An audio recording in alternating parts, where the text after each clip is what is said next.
Avant de commencer, n'hésitez pas à vous abonner à la page YouTube d'Equidia parce qu'il y a beaucoup d'informations, beaucoup de vidéos, bien entendu, de vous rendre sur equidia.fr car là aussi, il y a énormément d'informations pour essayer de faire au mieux le papier et d'espérer quelques petits euros.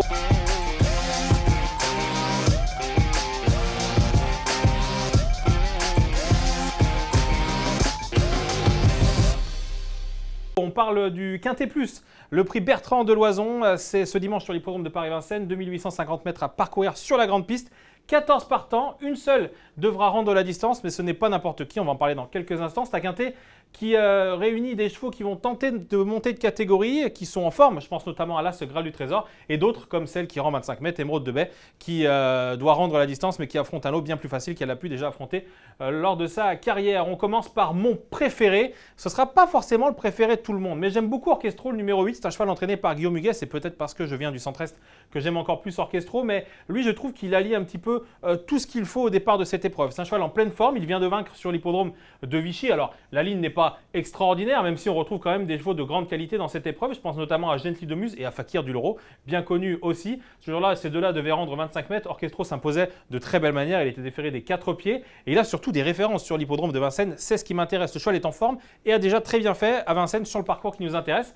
Et cette ligne-là, moi je la trouve magnifique parce qu'Harlem Debussy n'est pas le dernier venu et Avodrib aussi, ce sont deux très bons chevaux et Orchestro terminé 3e ce jour-là sans véritablement d'ailleurs parvenir à s'exprimer dans la phase finale. Lui qui a suivi Harlem Debussy pendant toute la route, c'est un super cheval Orchestro qui sera dans la même configuration de ferrure que lors de cette sortie. Plaqué devant, déféré derrière. C'est un cheval capable d'adopter toutes les tactiques, il peut aller devant, il peut attendre et venir finir vite. On l'a déjà vu très bien finir notamment du côté de Paris-Vincennes.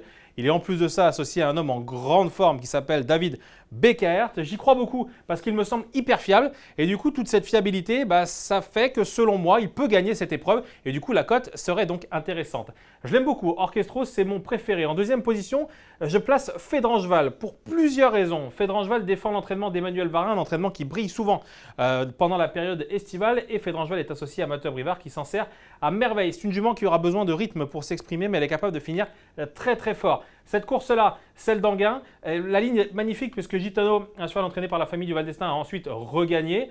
Fine Pearl of Love, l'autre atout d'Emmanuel Varin, est une jument qui monte aussi en condition, qui a le niveau pour briller. Si Fine Pearl of Love était au départ de cette course, elle aurait le niveau de se distinguer. Donc attention quand même. Et je crois que Fédrangeval, sur ce qu'on a vu ce jour-là, c'est la casaque jaune qui est ici à mi-peloton dans la dernière ligne droite. Elle s'allonge remarquablement dans la phase finale.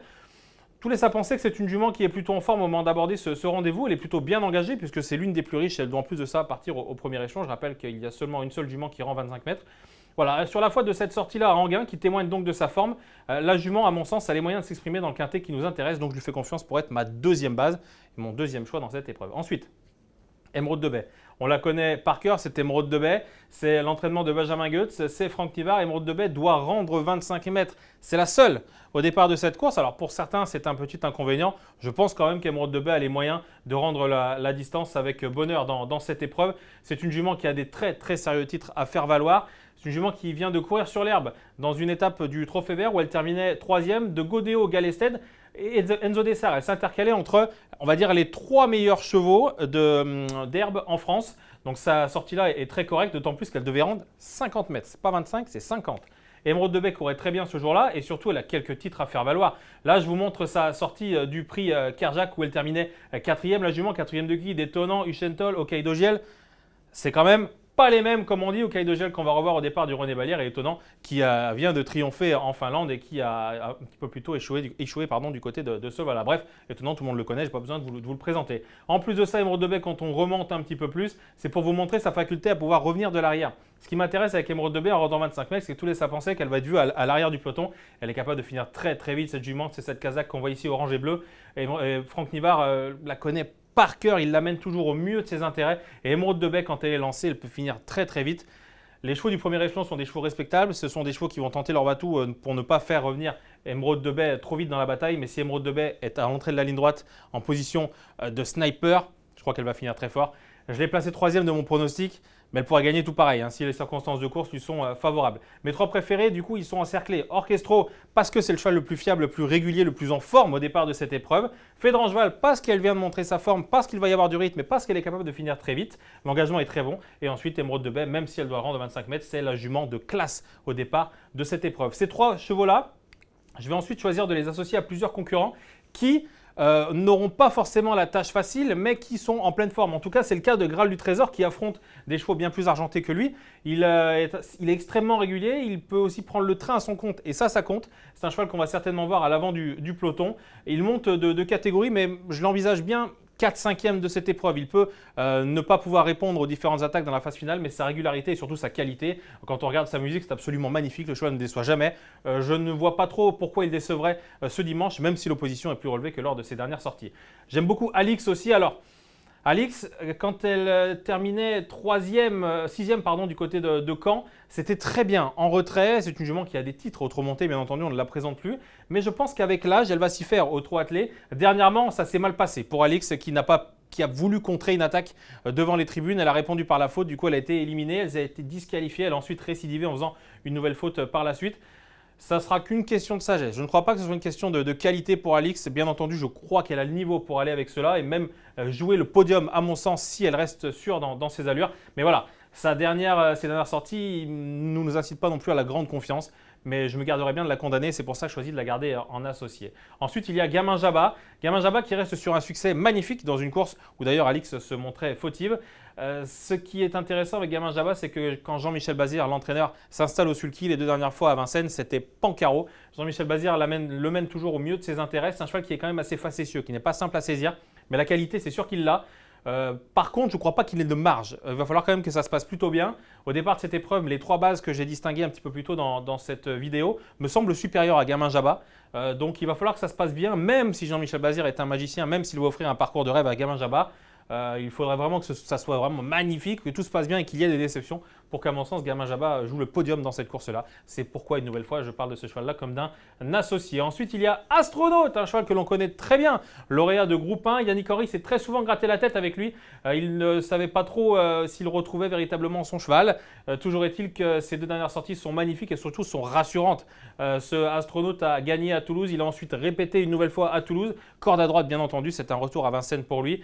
C'est un cheval que Yannick Henry annonce sur la pente ascendante. Et je suis d'accord avec lui, il envisage plutôt les places dans cette épreuve parce qu'Astronaute va devoir défier, on va dire, des chevaux parisiens cette fois. Les lignes de Toulouse sont très intéressantes, notamment Echo Chelsea, Fakir Mérité, même Frenchman qui est un tout bon cheval. Mais Vincennes, ça reste Vincennes avec la montée et surtout des chevaux qui sont rompus à ce genre d'exercice. Astronaute, il a connu quand même quelques petites déceptions à Vincennes. Il doit se rappeler, on va dire, au souvenir du public parisien. À mon sens, il a le niveau pour être 5e, bien entendu. Le niveau, c'est sûr qu'il l'a. Mais est-ce qu'il a encore la santé pour y arriver ? C'est un petit peu l'interrogation. C'est un vrai test pour Astronaute, mais ne condamnons pas quand même ce cheval de classe au départ de cette épreuve. Et puis il y a Bilo Jepson. Bilo Jepson, j'ai longtemps hésité de le mettre en base, mais je trouve que sa dernière sortie n'est pas exceptionnelle. Le cheval termine 5e, il a été l'un des premiers à attaquer à l'intersection des pistes. Il court de manière très, très correcte, il ne lâche pas le morceau pour finir, il est 5e. Notons quand même qu'il effectuait un retour en France après avoir couru à l'Olympia Travette. C'est un concurrent que l'on connaît très bien, qui est extrêmement régulier, qui sur une pointe est extrêmement redoutable. Il peut changer de vitesse de très très belle manière. Pour certains, il est meilleur 2100. Ici, on est sur 2850 mètres. Il va falloir qu'il ait le parcours aux petits oignons. Mais c'est un cheval qu'on ne peut pas condamner parce qu'il est extrêmement régulier, à l'image d'un Graal du Trésor, le numéro 1, qui a une musique absolument magnifique. Quand on regarde celle de Bilo Jepson, on ne peut pas lui reprocher grand-chose non plus. Donc c'est quand même un super cheval. Et pour certains, c'est une base. Pour d'autres, c'est même un gagnant. Pour moi, c'est plutôt un associé parce que dernièrement, il m'a un petit peu déçu. J'ai peur que ce soit peut-être la course de trop pour Bilo Jepson. À croire que c'est un petit peu trop facile, entre guillemets, quand l'opposition est plus accessible. C'est peut-être la course de trop pour Bilo Jepson. Donc, je me méfie de ça. C'est pour ça que c'est un associé pour moi. Mes associés sont donc entourés avec Graal du Trésor, Alix, Gamin Jabba, Astronaute et Bilo Jepson. J'ai fait le choix d'écarter Gigolo Lover, qui est un cheval un petit peu difficile à saisir aussi, d'ailleurs un petit peu comme Gamin Jabba. Ça fait beaucoup d'un petit peu, mais finalement, Gigolo Lover, il reste sur une disqualification sur l'hippodrome d'Anguin. Et à mon sens, il doit rassurer, même si l'engagement est magnifique. Mon jeu, vous l'aurez donc deviné avec ces 3 bases. J'aime énormément Orchestral, le numéro 8. Je trouve que c'est le cheval le plus fiable au départ de cette épreuve. J'en ai parlé un petit peu plus tôt et je le vois vraiment gagner cette course parce que même en jeu simple gagnant, sa cote serait hyper intéressante pour le cheval de Guillaume Huguet. Donc attention à ce numéro 8. Ensuite, le 12, Fédrangeval et Émeraude de Belle, numéro 14, qui même si elle doit rendre la distance, est la jument de classe du lot. Elle va finir très fort. Ensuite, 2 associés, 2X, pardon, qui sont mes associés As, 3, 4, 7 et 11. Voilà, après, quintet flexi 25%, ça ne coûte que 10 € entre guillemets. Bien entendu, si jamais on arrive à toucher, le rapport serait décevant pour certains. Mais s'il y a des déceptions au niveau des associés, parce que Graal du Trésor sera un cheval joué de par sa régularité et sa musique, tout comme Bilo Jepson, le numéro 11, si Alix et Gamin Jabba ou Alix et Astronaute venaient de se mêler à la fête, le rapport deviendrait un petit peu plus intéressant, même si on touche seulement 25%. L'essentiel, c'est quand même de s'amuser. Et quand on touche aux courses, c'est bon pour la confiance, quoi qu'il arrive. Merci à tous de nous avoir suivis. N'hésitez pas à vous rendre sur l'hippodrome de Paris-Vincennes ce dimanche si vous avez l'occasion, car la journée s'annonce magnifique, en plus avec du soleil. Et nous, on se dit à très bientôt pour des nouvelles vidéos. À bientôt.